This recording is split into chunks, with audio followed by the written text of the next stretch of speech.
All right, welcome everyone, and thanks for joining today's startup pitch. Again, today we will meet promising early stage blockchain startups. We have three teams with us today. We have Prime, we have also Fyde, and we have BitPower today joining us for the startup pitch event. We'll introduce the teams in details later in the event, but moving on with the agenda for today, I'll do a short introduction about what is Blockchain Founders Group and what we do. And then we will also introduce our startup pitching teams and also the judges. We'll also have the startup pitching, and then the judge will do a short Q&A afterwards. And then after that, we will proceed with announcing the top two teams, and then we proceed with the closing.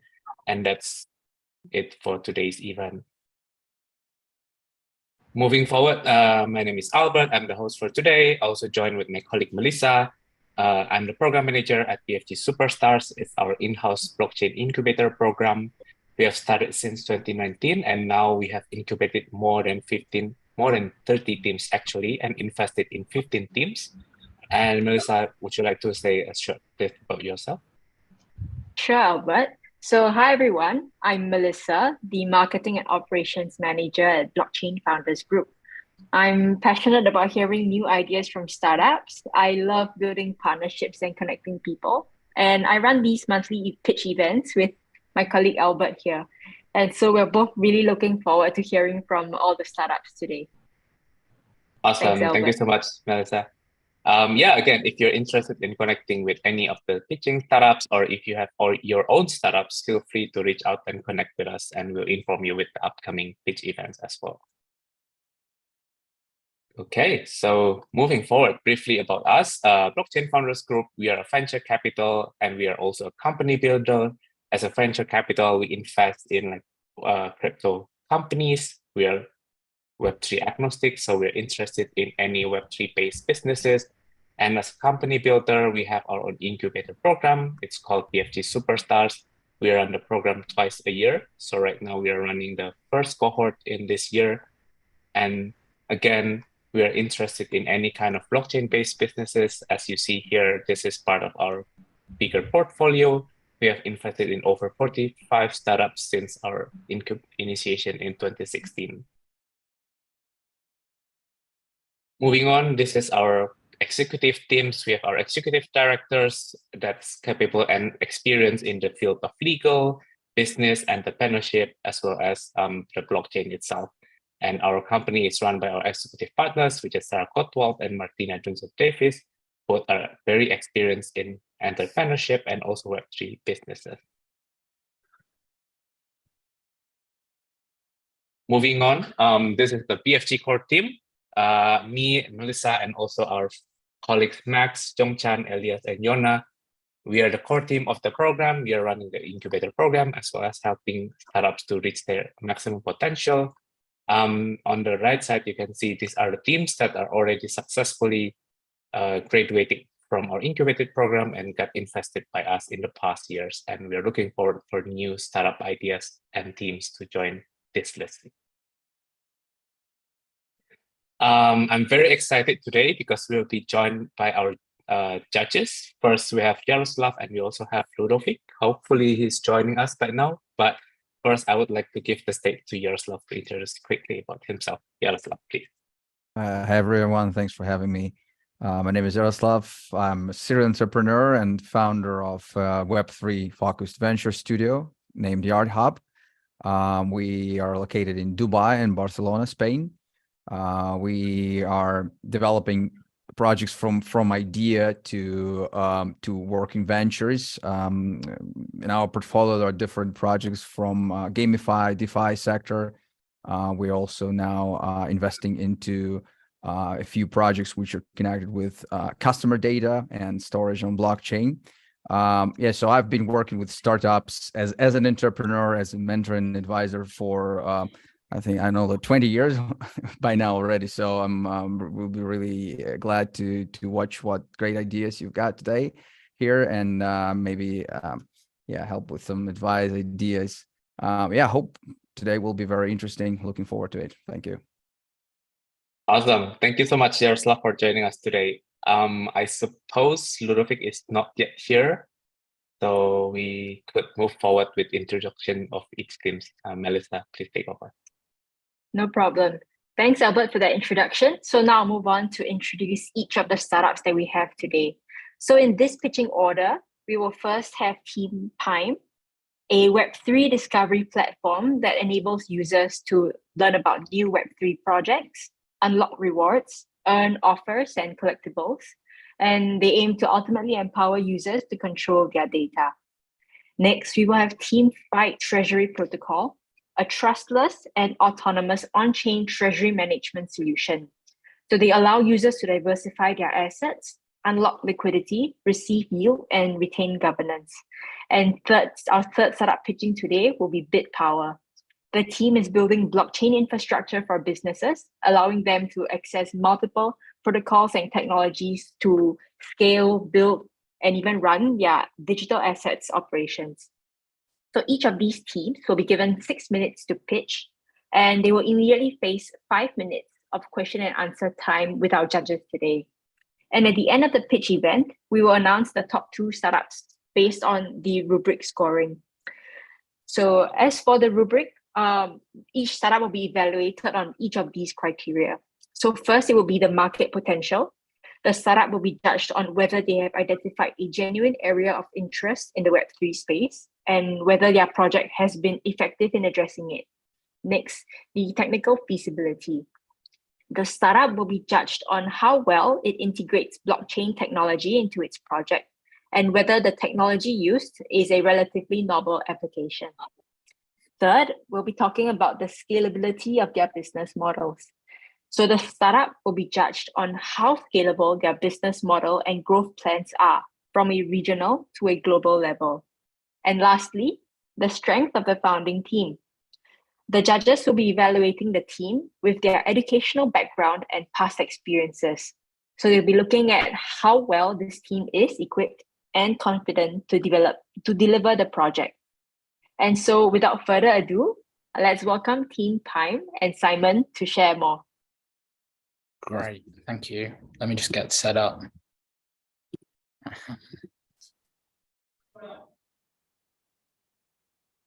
Can you all see my screen?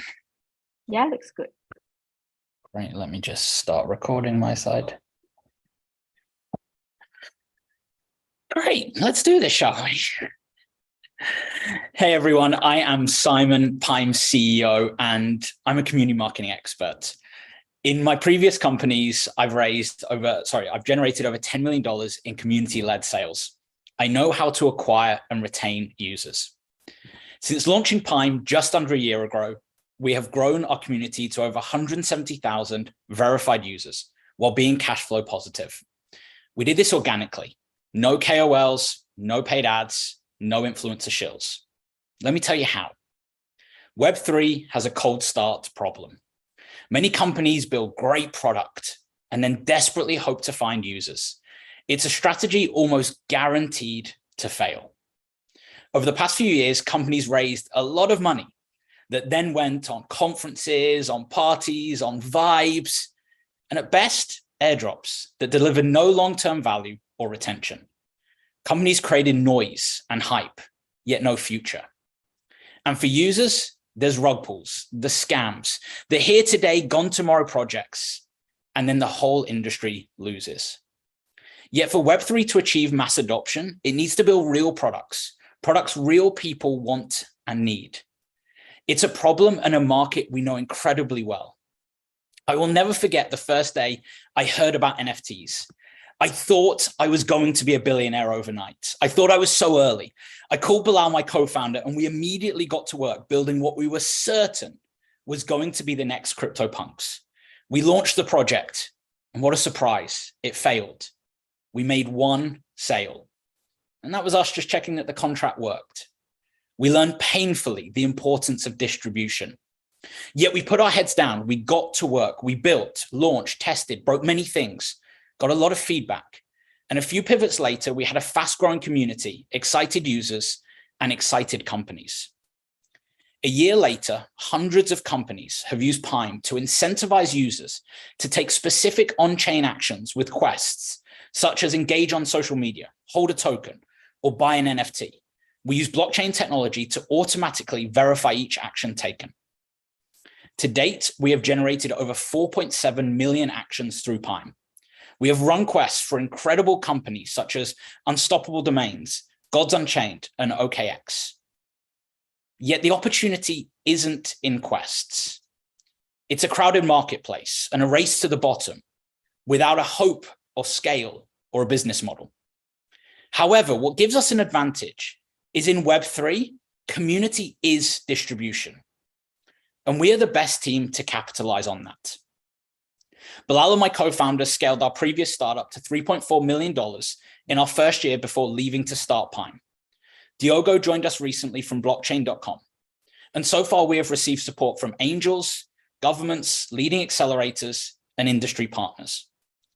We have generated over $400,000 in revenue in the past 12 months, with 95% of revenue having come from our community. We have done this by placing the community at the heart of everything we do. People want to be the core of projects. They want to be there at the beginning. They want to have a say and they want to play a role. Yes, it can be crazy at times. Yet people don't just want to be a buzzword. They don't just want to be part of a throwaway effort because somebody told a founder that it was important to build community.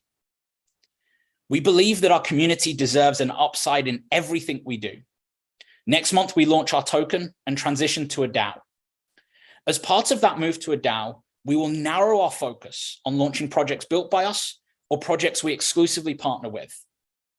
Pime DAO becomes a community launchpad, enabling companies to scale from day one. And we make money in a couple of ways. Firstly, launch products created by us.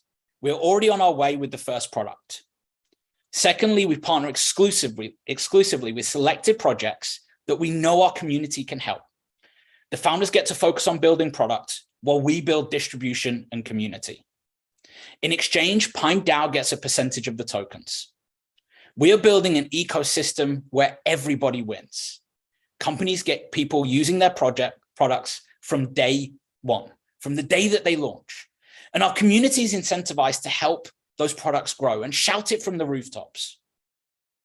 To show the power of our community, we ran a campaign right now, literally 5 minutes ago. There are hundreds of people joining us right now to celebrate the power of Pime community. Yet this is just the start for us. Over 20,000 members have paid to join our ecosystem, and we expect this to rapidly grow when we launch our token and move towards a DAO. Our foundations are solid. Our team is ready, and our community is ready. We are on a mission to launch and accelerate Web3 consumer products that solve real-world challenges, and we believe Pime is the answer to doing exactly that. Thank you. I'm excited to take your questions. Thanks so much for that, Simon. So now we'll bring on Jaroslav to ask any questions. Yeah, thanks. Thanks, Simon. Great pitch, great presentation. I wonder, you mentioned that you've generated 400,000 in revenue generated by the community. Is it kind of a subscription model, or what is this a community generation revenue generated means? Yeah, so we bootstrapped the community certainly to start with through NFT sales that converted for Pime points converting for future tokens. Certainly as people completed the actions and the quests, they earned Pime points for doing those actions. So we really developed that circular economy from very early on. And that's where people have then had the opportunity to take part in our ecosystem. The majority of that growth has come from two ways: people buying lifetime gold membership. So we have a gold membership tier, and then pre-sale vouchers for future points. Okay, so that I mean, the revenue is coming from users. I mean, paying for membership or vouchers. Yep. And I wonder what is the business model besides that is. So how do you make money? I mean, like you can't make money from your users forever, obviously. So what is the other revenue streams that you are thinking about and planning for? Yeah. We tested a lot, so we certainly tested going down a monthly subscription model. We partnered with a lot of companies to do that. We found that it would just turn into a very expensive SaaS platform and actually couldn't scale for us very well. So we looked at a usage-based model. It didn't work. We do believe the value capture through the token will create a sustainable ecosystem for Pime. As it launches, new products and then launches. So the one side, us launching new products, we have one coming soon. It's already in development. The second, and that is not an allocation goes to the DAO, but that has the right to go and charge its own user base to certainly introduce its own token. The second side is us partnering with products that are not developed by us. And that is where we would then take a percentage of their tokens, certainly totally negotiable, which the DAO would have the right to sell, the DAO would have the right to hold, depending on what it saw fit. And so the company will be funded by DAO, as far as I understand. The Pime DAO will be, we have a holding company, we have a labs company, that will launch other products, and the DAO will get an allocation of those tokens of every project that we launch. But the company will not be funded by directly the DAO. The DAO will fund the launchpad. Okay. So I'm a bit confused here. So you said that the projects will give part of their tokens to the DAO, and then DAO will decide what to do with that tokens. But how you, as a company that has operational expenses, are going to, to be managed as all tokens go to the DAO? Yeah, but by launching other projects, by launching other products, that's okay. So making revenue from the projects you launched. Yeah, using the ecosystem to launch other products. Okay, thanks. Thank you. Thank you. Thanks very much for that. Albert, do you have any questions to add on? Yeah, maybe quick question from my side, because I also saw that you have like this gold points.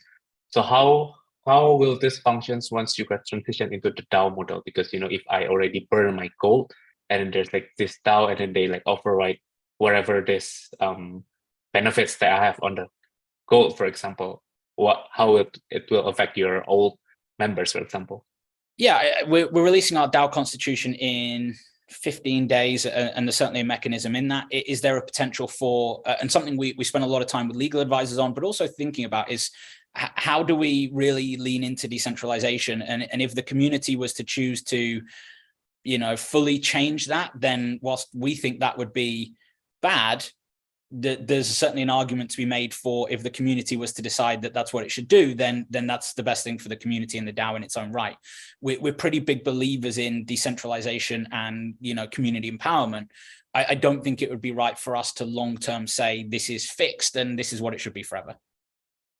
Right. Okay. Because I'm following with Yaroslav's question, because once you transition with this DAO, then there's going to be a shift between for your business model, right? So how it will be sustained in the long run, because you already have your previously paying customers, and then now you have like this new people that will govern the whole ecosystem. How will you like manage them? Yeah, so that's one thing. Yeah, 100%. It's something we spent a lot of time thinking about. The new products that we have launching are very much revenue generating and consistently revenue generating. We do believe that we will be able to introduce to the DAO ways for them to allocate tokens to the company. We spend a lot of time with legal advisors to ensure that's the case, that can run operations for the launchpad that we're partnering with the DAO on. We very much see the company, the Holding Labs entity, being a partner with the DAO going forward. All right, got it. Thanks. All right, thank you so much for that. We'll now move on to the next startup that we have. Today, next would be Fyde Treasury Protocol, presented by Carlos. Yeah, thanks. Here, let me share my screen. Does that look all right to everyone? Yep, looks good. Okay, so thanks everyone for inviting me in Blockchain Founders Group, for setting this up. We are Fyde Treasury. We are building our startup to really solve the treasury management issue that happens to really all crypto companies when they hold assets on-chain. And we're doing this through the creation of on-chain indexed liquidity pools. It's effectively liquidity pools, but introducing dynamic weights so that the assets can be kind of shifted around as needed to replicate a typical index fund, which we believe is really the best way to diversify risk. So I think why this is kind of the right time to do this is that, as we've seen over the last year, crypto is highly volatile, but there's also issues in the traditional finance space with banking failures, right? So there is an increased need and an increased importance to hold assets on-chain. But the majority of current protocols, current tokens, they use really unsustainable kind of metrics, right? They hyperinflate their token. Oftentimes they actually increase risk when they claim to decrease risk. And what we're looking to do is really create a one-stop sustainable system where crypto companies can essentially outsource their portfolio management to us, this autonomous system that we're building, in order for them to really gain the upside that crypto has to offer without having to have a whole team on staff 24/7 to look out for things like depegs or hacks. So kind of just the way that this works, we are actually building this from a traditional finance vehicle called an exchange fund. So an exchange fund was traditionally built for startup founders and executives, where the majority of their net worth was in shares of their own company stock. So what they would do in those times is investment bankers would go around to about 30 of these different founders. These could be the founders of Apple, Netflix, executives at Goldman. And as a way for them to hedge their net worth, they would deposit shares of their stocks into the vehicle, and they would get the returns of the overall fund.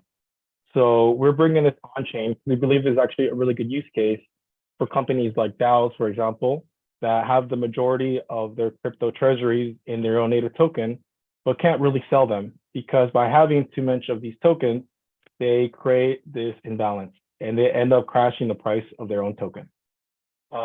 So the market for this is huge. We initially built this for just DAOs because us as founders, we had built a few DAOs. We built the DAO at London Business School and really bullish on that sector and really interested in innovation it brings. But our client base has really expanded to other crypto companies, groups that maybe get paid in different tokens from other DAOs, even founders, but also groups like family offices and investors that want to have this index type of exposure on chain. So we've had a few of those clients as well. So just a little bit more about the issue specifically with DAOs, right? If you look at the top DAOs, a lot of them have billions of assets in their treasury. If you think of like a Uniswap, if you think of like an Aave, huge companies, 99% fully concentrated in their own token. So when I first saw this as a CFA charter holder, I realized this makes no sense. You want to diversify away risk. But it's really because there's an infrastructure issue. So for example, if Uniswap wanted to sell even 2% of their native token to start diversifying into even like things like cash or Ethereum, they would actually crash the price of their own token.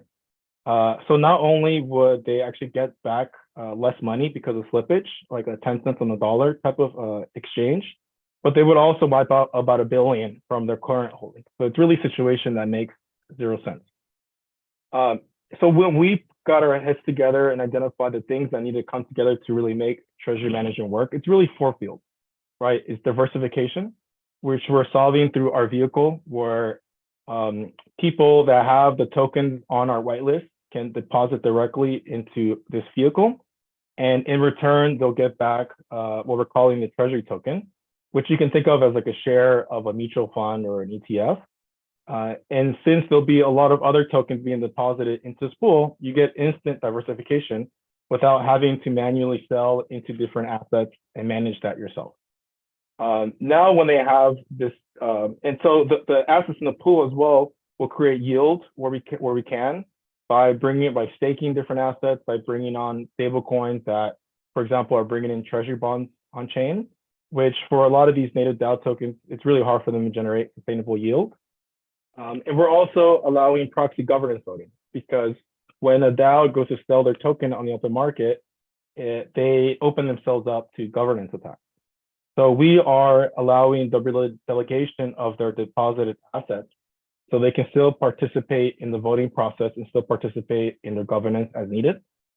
And the other thing that we're very focused on doing is that when the holder has this treasury token, we want to also introduce more of this Visa type of model where people can use the treasury token as a means of payment.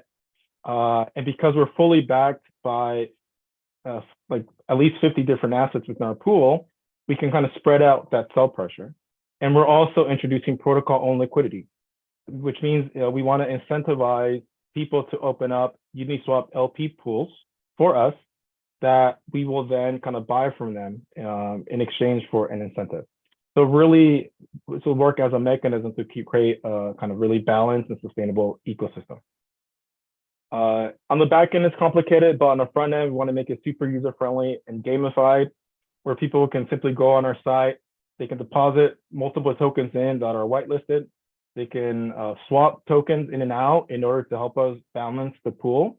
So having this kind of gamified version of it. And then they'll simply be able to go to our governance section so they can redelegate the voting powers to whomever they want to, and then still go on Snapshot or still go on the MakerDAO forum, for example, and continue to vote as they normally would whenever. So this is just a little bit about how the exchange pool works, as I mentioned earlier, where people would deposit this pre-vetted list of assets. There'll be concentration limits as well within the pool. So as in order to kind of not create a 80% Uniswap pool, we want to really kind of diversify the risk. These are kind of the 4 different things that we're covering. Just a bit about the team, very experienced team. Our CEO, head of investment, was previously JP Morgan's Chief Investment Office Group, leading up their blockchain research. We all built the London Business School DAO together. We have numerous PhDs from Synthetics, Wintermute, Ocean Protocol, groups that have experience building agent-based simulators, for example. Our CFO was on the board of one of the largest private equity firms in Africa, focused on fintech investing, and he helped launch a few exchanges. So that's really going to help from the regulation standpoint. And our CTO was previously at NASA, an assistant professor at Stanford as well. So just in like the last minute, I guess we have 4 revenue streams that we're creating. The largest chunk will come from this protocol-owned liquidity, which is really like this market-making angle that we're building up towards. All of those revenues will flow to our own governance token that we're calling the Fyde token. And the Fyde token is introducing a few different novel bonding curves in order to, one, accrue value to the token when the market is moving upward, but they're in certain time periods, call it volatile market environment, they'll have an inverse bonding curve so that we can inject liquidity into our system in order to act like as a backstop to prevent these kind of runs in the bank that occur in crypto and in traditional finance, right? So just a little bit about our investors, led by OP Crypto. We have Arrington, a good group of angels as well. So kind of very strategic guys that have helped us really build our initial client base. We have about 50 different clients on our wait list, 10 different LIs from groups like Arrington and Merit Circle, and then quite a few others. We expect to launch at least 20 million TVL on day 1. So just a little bit extra, but I think I'll kind of skip over this. And just roadmaps, finally, we expect to launch on mainnet towards the end of summer, and our own governance token will launch at the end of the year. And that's when we'll start transitioning into a DAO. So yeah, that's really it. I appreciate your time. I know that's a lot. Happy to answer any questions. All right, thanks, Carlos. We'll move into the Q&A now. Thanks, Carlos. I must say your pitch deck is worth spending the whole evening with a bottle of whiskey, I guess, to understand all the complexity, all the stuff. And that being said, you mentioned one case, for example, Uniswap, if they somehow decide to liquidate 3% of their treasury, let's say they need it quick, right? So something happens and they need cash, and so if they do it the current situation, they will lose, as you said, like 80% of their market cap currently. So if there are your clients, for example, let's say Uniswap is Fyde clients, what exactly, in layman terms, what exactly will happen from the business perspective that will prevent Uniswap from losing market cap, but still getting that cash that they desperately need in case they decide to liquidate 3% of their treasury? Yeah. So I'll caveat it. Obviously, we'll have to grow into that type of allocation, which is one of the beautiful things about this exchange fund model, in that the more it scales, the more you can diversify your risk and the more you can kind of take on these large allocations.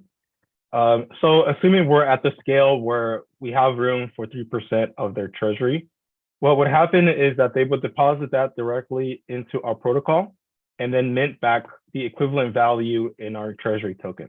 So it doesn't actually hit the open market sale. You can almost think of it as being locked in a vault, right? So now that Uniswap has this treasury token, If they then do want to like exchange it, obviously you can send it to a peer. But let's say they just want to actually move it into cash at that point, or it's stable coins or off ramp it or something like that. So we have a redemption mechanism as well. So similar to how USDC works, similar to how ETFs work, right? So they would sell it on the open market. And then there's a few different mechanisms from there that we implement to kind of spread out the sell pressure, right? At the very minimum, we're working with market makers so that they can facilitate this redemption process. The market maker can then go in and they can essentially deposit the treasury token back into our protocol. And what they would receive back is a handful of tokens. So they would receive back a combination of the tokens that are most overweight in our protocol, but then also like a basket that represents the underlying liquidity. So similar mechanisms to how an ETF works. So in this way, we can, instead of selling one token on the market, we essentially sell bits and pieces of a lot of different tokens, right? So even if we get back 10 tokens, all of a sudden that sell pressure is 10x less, right? The other thing we're doing is this protocol-owned liquidity mechanism. So one of the reasons why there's so much slippage that occurs is because of the concept of impermanent loss, right? So you have this two-sided bonding curve, just say ETH and Uniswap, but then as the prices converge when there's very volatile environment, what these autonomous market makers do is they'll unwind their position, so they don't have to suffer from impermanent loss. But what that does is it makes it so there's less liquidity in the system when it's needed the most, when the market is most volatile and people want to get liquidity. So it causes a lot more slippage, and increasingly so, right? So the bands of the trading volume become much narrower. But for us, we are, instead of allowing those groups to unwind their positions, we want to buy those LP tokens from them. In exchange from we're essentially giving them the Fyde Treasury token at a slight discount to the market. And the Fyde Treasury token is fully backed by the revenue that the protocol is generating. So they can then sell us the LP tokens. They can take the Fyde, sell in the market if they need to. But then the protocol owns these LP token pairs.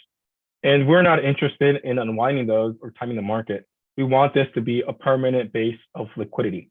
So over time, as we reinvest into these LP tokens, we'll start having more and more pairs. It'll be Treasury USDC, Treasury ETH, Treasury Tether, for example. And over time, then we can even expand into other different token pairs to really expand the optionality of the liquidity that we can kind of help flow into the system to really aggregate and disintermediate the sell pressure. Because the really fundamental issue is that Uniswap has 2 token pairs. And we want to make that optionality amongst as many different tokens as possible all at one time. Thanks, but am I right to understand that actually you will be only able to manage such treasuries like Uniswap, for example, if you already have much higher liquidity in your system? So, I mean, like, this is the hen and egg problem here for me. I mean, like, to attract a lot of liquidity from players like Uniswap or any other huge treasuries, you need to show them that you already have much more liquidity in your system. So how do you plan to join the market with the huge liquidity already in your pocket? Yeah, so the large decentralized DAOs, that'll definitely be a client base that we have to pursue a little bit later. Just going after governance proposals, it's like running for politics. We have to show track record. So initially on day one, we are getting clients that are kind of outside of that. So some of them are just service providers that get paid in Uni that might still have $1 million or $2 million in assets, or just kind of some family offices that just want to have an index. But what we can do within the pool, let's say someone just deposits USDC because they want this index exposure, then we can sell that USDC and accumulate the rest of the assets that we need in order to create this diversified pool, right? So the goal is to start at about 20 million, which is what we're going to do now. That'll amount to a certain amount of liquidity thresholds, and we really want to test that out. And then as we start getting more and more deposits, and there's also an incentive mechanism within the protocol to essentially help grow the assets in a sustainable way, right? There'll be penalties when we have too much of one asset, for example. So no one can just dump one particular token and cause this systemic risk. So as the value of the TVL grows, then we'll be able to kind of get more and more bigger clients to come and deposit in.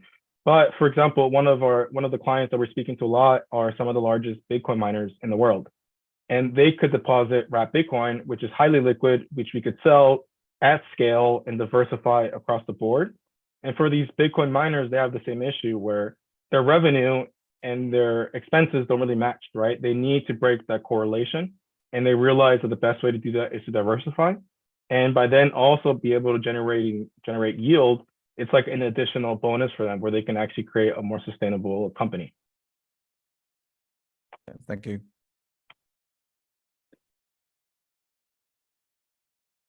Right, Carlos, thanks for sharing. There's actually a question for our audience. It's from Harry. By spreading the sell pressure, doesn't this mean you are devaluing the other tokens? And how does a protocol manage their risk exposure to collapse of other tokens?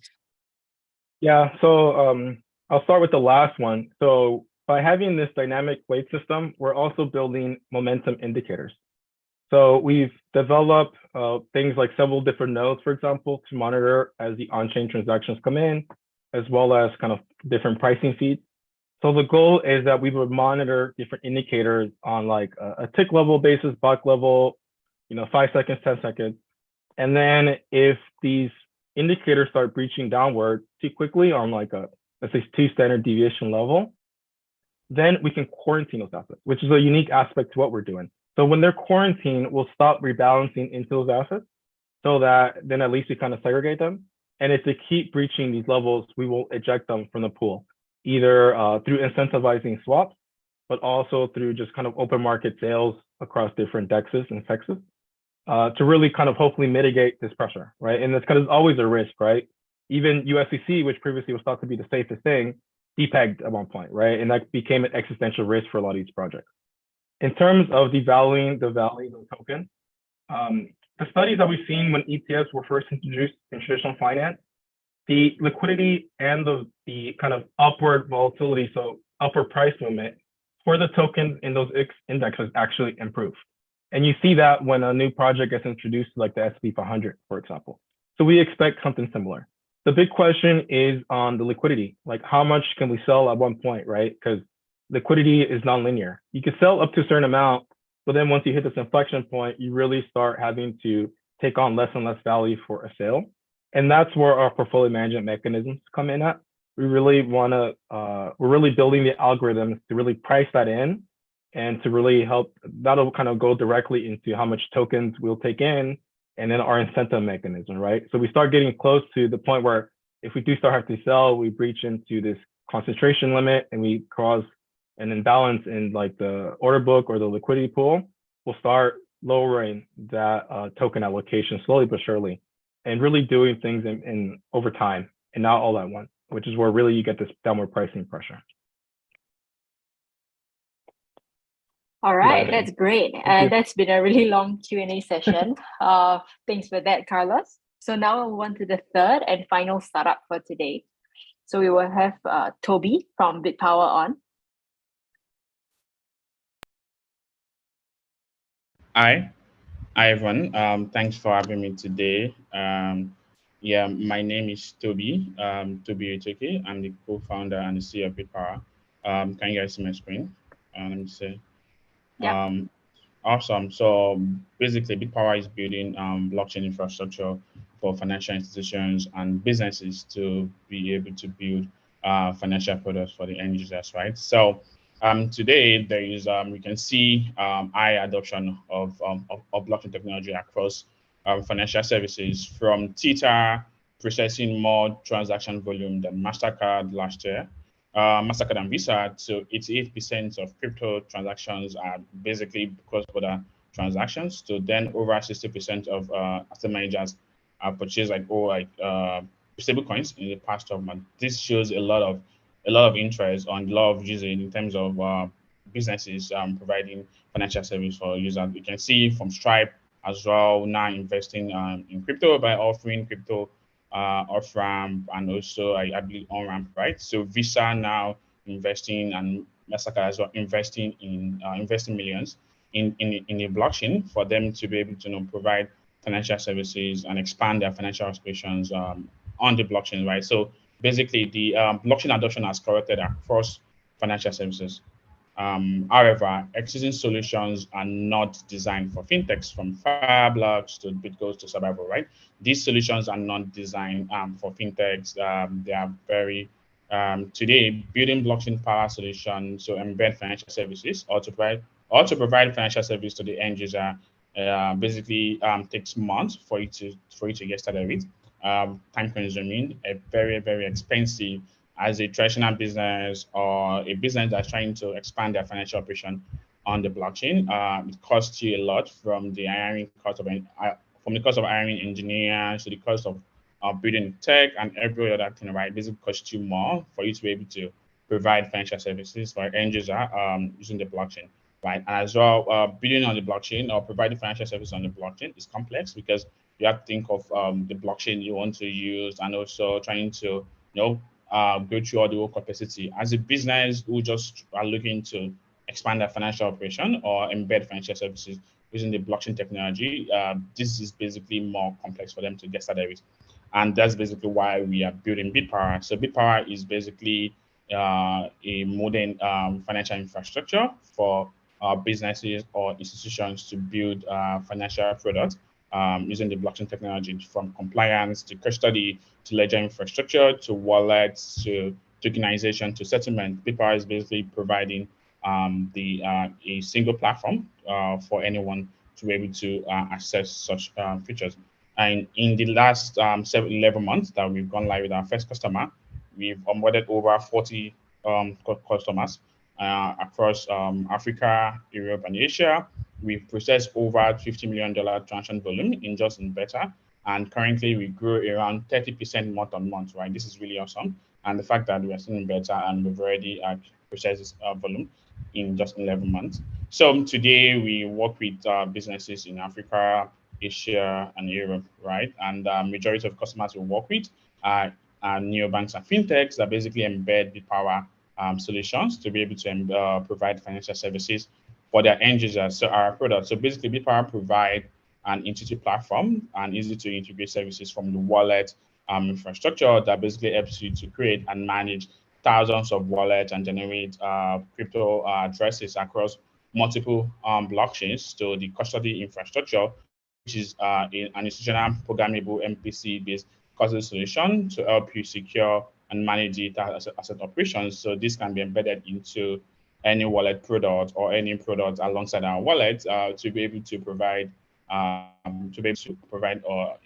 secure wallet system for end users. So if you're a team or you are a business looking to an exchange or a fintech looking to manage data assets for your customers, basically we provide those, a custody solution that can be integrated via the API or through an SDK that can be embedded into your product.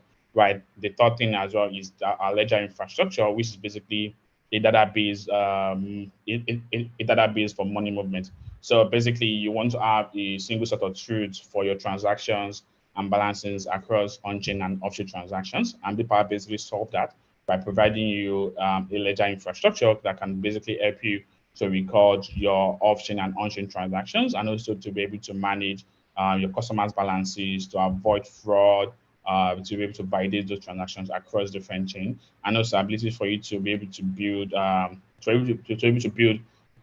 efficient digital wallet that can support multiple currencies, both virtual currencies as well as on-chain assets like ERC20 and so on. Then last thing we offer our customers is a compliance infrastructure that basically provides you a single platform for you to integrate into leading compliance services, from transaction monitoring to identity platform to case management. So let's say so basically you can connect your Chainalysis, Sift, Elliptic, or Microscience API key to our compliance infrastructure, and automatically all your transactions you have processed basically will be run through the services and can give you a profile of the kind of transactions your customers are processing without actually writing any code. So basically, it's a no-code to integrate into compliance services. You can connect to identity platform like SumSub and also some in Africa, like Identity Pass as well, where you can easily connect, create a profile of your customers and kind of transactions they are processing without writing any code, right? So our platform basically, our product basically provides a single platform for you to be able to issue, to be able to create and manage wallets across multiple blockchains, deploy MBC-based custody solution across different environments, then as well as record your off-chain and on-chain transactions, and as well as get compliant from day one, right? So how we make money? So we make money in two ways. We make money from the subscription fee. So using our platform, you get to pay from $100 to $2,000 based on the pricing plan you are on, right? And you pay from $100 to $2,000, right, based on the plan you're on. Then from transaction fee, we charge a fractional total transaction, right, from 0.25% to 0.01% based on the volume, based on the volume you process, right? So, and of course, we charge stable coins to not stable coins to avoid the FX market across different countries. So, BitPower basically is built natively for businesses or institutions that are looking to embed financial services into their product using the blockchain technology. So we are simple to use. We have built this efficiently for any business who's looking to manage the data asset for their customers, basically build a closed loop payment system or build a cashback payment, a cashback program on in-app earnings for their end users using the blockchain technology, right? So our growth strategy. So basically, we started out with startups and also as well crypto exchanges for us to be able to validate our products. Then now we are trying to go after financial institutions, banks, neobanks, traditional businesses, for us to be able to help them embed financial services into our products. And we today we get our customers from inbound, from search results, from communities, and as well as refer, right? And the major way we get our customers right now as well is direct sales, basically sales led, where we go after this kind of customers and like decision makers and try to like demo with them.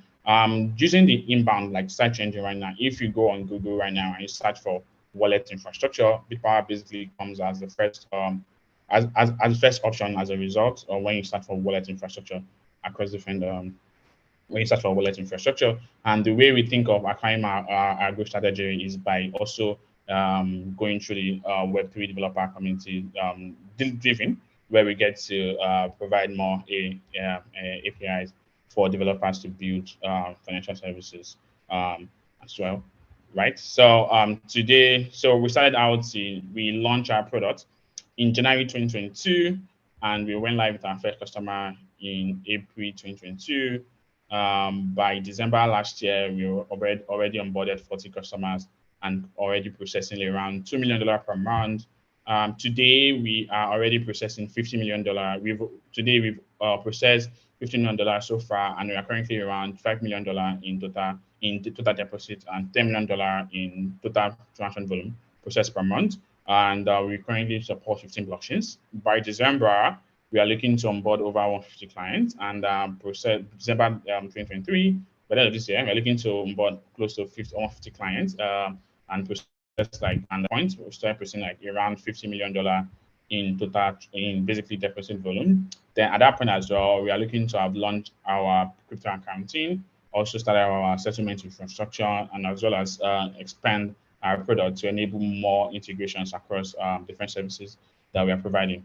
Myself, I have background in computer science and as well as in cryptography. I have over 8 years of experience in software engineering across building different products from majorly I have experience in building enterprise products, and I've been able to work with different companies, majorly in the US as a remote directly from Africa, then as well as working with companies in Mauritius and of course in Nigeria, right? And my team, my co-founder Amicha as well, who as well has background in accounting and finance, and as well she worked for a blockchain company in Dubai, and as well as managing fintech blockchain product.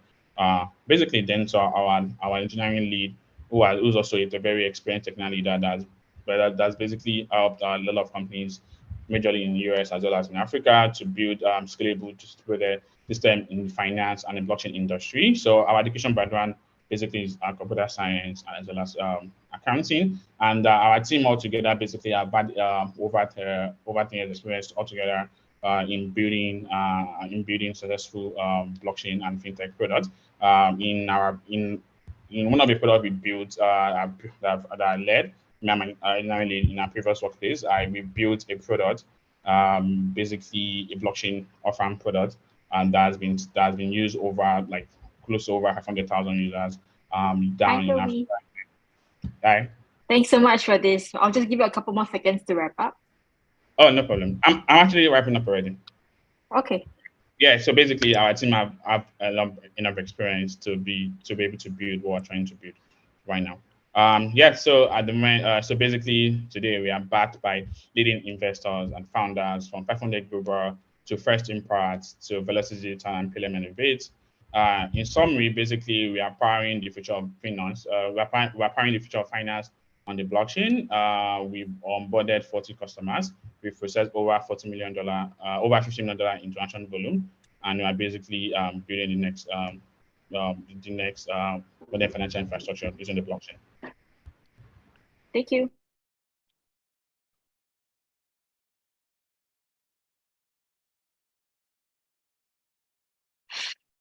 Yeah, so if you have any questions, I'd like to take your questions now. Yeah, thanks, Oitoki.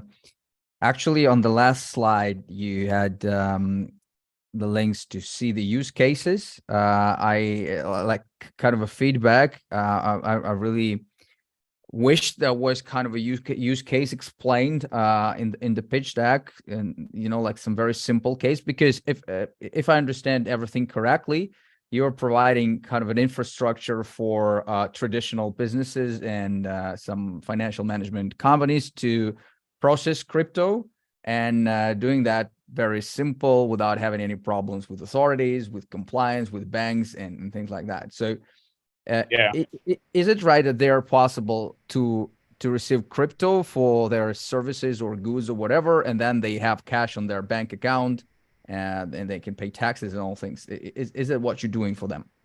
No, so basically we are an infrastructure. So they basically embed our product, our API into their product. So let's say you have been a crypto exchange, for example, and you want to use our wallet infrastructure to be able to create wallet addresses for your customers into their product. So they use Bitbar to do that. That's the first part.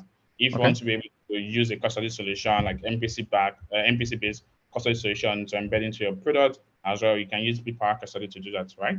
Then Ledger to be able to record financial services. So basically, we're an infrastructure that will basically provide the services via an API for them to be able to build financial products. So we basically provide them the infrastructure. So yeah. So you don't serve as any kind of a provider or kind of a bridge between cash and crypto. So you're only giving the tech infrastructure, exactly, or some financial and custodial infrastructure as well. Yeah, exactly. So right. So I mean, in the future, we plan to enable our settlement infrastructure that can actually provide such services for them. But for now, we provide them the infrastructure where they can easily build and like basically handle everything. So we're like the backend infrastructure for them to embed financial services into their products. Can I call you correctly some kind of SaaS for basically crypto SaaS for fintech? Exactly. So we're B2B model SaaS basically. Okay. So actually you charge either through a subscription model or through a per transaction model. Is it the client who chooses the model, or is it you depending on the volumes? So like we charge them like bits. So we charge them both subscription fee and transaction fee. So so basically they choose a plan they want to be on. So they can say they want to be on startup plan, to business plan, to enterprise plan, and that will determine the subscription fee they pay and transaction fee they pay, right? So the more the higher the plan you are on, the lesser the transaction fee, but of course the higher the subscription fee. So it can be from $100 to $2,000 based on the subscription fee, then 0.25% to 0.1% based on the transaction volume that you process, like outgoing transaction volume that you process. My last question, or short one, how do you feel and see what are your unique selling points compared to many other tech infrastructure providers? Maybe it's kind of market wise or tech wise. what is the unique stuff that makes you outstanding on this market? Okay, cool. So I think the first thing is a market that we are focusing. So we are focusing in the emerging market like Africa, Asia, right?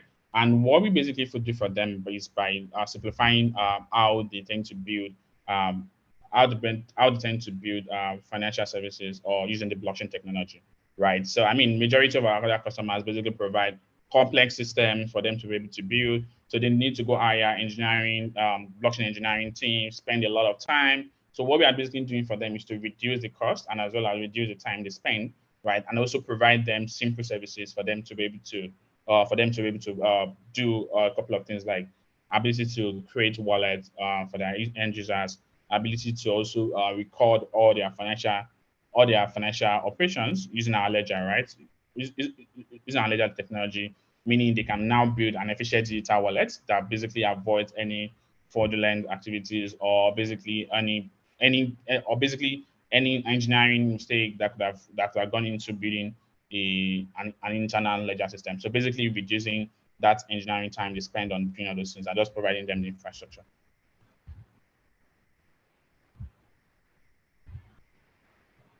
All right, Albert, do you have any questions to add? Yeah, maybe quickly. Thanks again, Toby, for the presentation. I'm just impressed with the 50 million numbers that you presented. I mean, out of like this 30 plus customers that you have, what's the biggest chunks of the service that they actually use? And second, maybe regarding compliance, because I understood that in Africa you have like these different communities. How are you legally compliant with these different communities, let alone like the different currency system there? Okay, so in terms of the kind of customers that we like I said earlier, so majority of our customers are like new banks and fintechs that are basically using stablecoin to expand their financial operations. So for example, Africa basically payments is very big in Africa, and as well, and due to dollar scarcity, right? The cross-border payments is actually a very big market, right? There's the remittance and everything, right? So a lot of fintech now are now going through the blockchain to be able to provide such services for their customers, to be able to send money from Africa down to like US, China, and other countries, right? And they're all using stablecoin to be able to do that, right? So now for them to be able to do that, they don't have the experience, they don't have the technology, they don't have the engineering team to be able to do that. And the way we help them do that is by providing that infrastructure for them to be able to start integrating blockchain into their financial operation, right? And what we have done basically is to provide that for them. So a lot of these companies are basically fintechs, new banks that basically help their customers to be able to send and receive money globally, right? Using stablecoin and other digital assets across different chains like Stellar, Ethereum, using Sakuna, all sorts, right? Then second kind of customers is the payment gateways as well, that basically uses crypto payments and method customers to be able to receive and get paid globally, right? Then the other customers are just traditional businesses that provide this kind of internal wallet for their customers to be able to like hold balances and everything, right? So what we have done for them is by providing them that infrastructure for them to be able to build a closed loop payment system, right? For them to be able to retain their customer by having a wallet into their product, and the wallets can basically power both fiat, both can basically help them to record both on-chain and fiat currencies, right? And basically simplify that, right? Because a lot of these guys trying to manage them together can basically cause a lot of issues and can also result to fraud. And what we have done basically is to provide them that infrastructure for them to be able to embed such services into their product. Got it. Thank you. Yeah, and basically the goal basically is to build a blockchain, a financial rail on the blockchain where everyone can basically interact with blockchain without them knowing they're interacting with blockchain. Today right now, a lot of businesses in Africa are using blockchain, right? Without the end users knowing that they're using blockchain, right? And that's like that's like the biggest use case of the blockchain technology, where you can easily send money from one place to another, from Nigeria to China, from Nigeria to US, and also receive money using stablecoin and other digital assets. So that's basically All what right. we're trying to power. Thank you. Thanks so much Awesome. for that, Toby. All right, we'll just go ahead to wrap up and conclude the event. So I'll just go ahead and share my screen.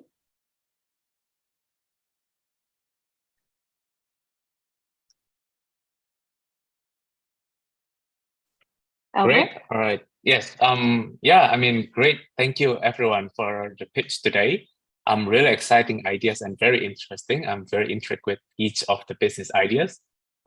Quickly about what we are presenting here. So as we mentioned earlier in the beginning, we have our own incubator program. It's called BFG Superstars. And then at the end of each program, we'll have a demo day. And this is the first ever public preview of each of these projects. So please make sure to stay tuned and join us next month.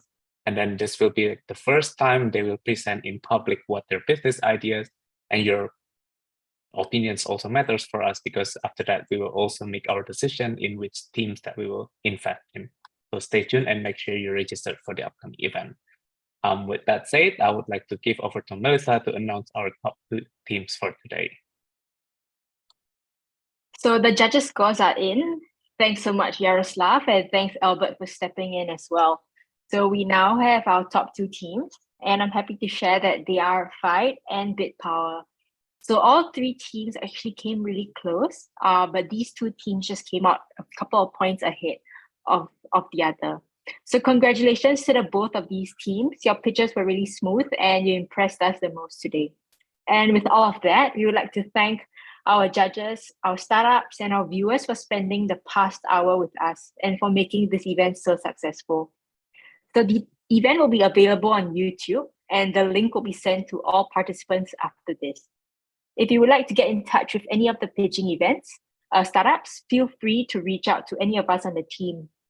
If you would like to attend future editions of this pitch event as well, you can join us in June at our demo day for the Season 3 startups.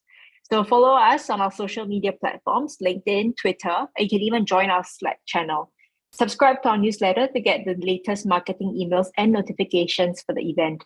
So we do have a post-event survey that you can scan here and complete to leave some feedback or things that you would like to see more of in future editions. And with not much else left, I'll be closing the event. And I would like to thank everybody for attending it today with us on Zoom, on YouTube, and just spending your time with us. Bye-bye. Thank you, everyone.